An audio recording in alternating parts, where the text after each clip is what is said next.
सिंध के सीनियर वजीर शर्जील इनाम मेमन ने कहा है कि सूबाई हुकूमत का तरक्याती बजट सिर्फ रकम की तकसीम नहीं बल्कि अवामी जिंदगी को बेहतर बनाने का एक विजन है।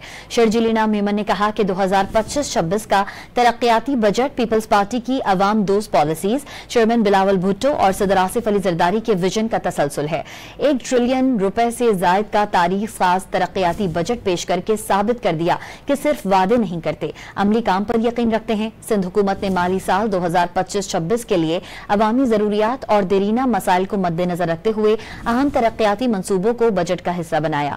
शर्जील इनाम मेमन ने कहा कि 2 लाख किसानों की माली मुआवनत के साथ ज़राअत के शोबे में 33 अरब रुपए की लागत से mechanisation package, drip irrigation system और हार्टिकल्चर क्लस्टर्स मुतारिफ करवाए जा रहे हैं। सिंध पीपल्स हाउसिंग स्कीम के तहत सैलाब मुतासरीन के लिए 21 लाख घरों की तामीर जारी है।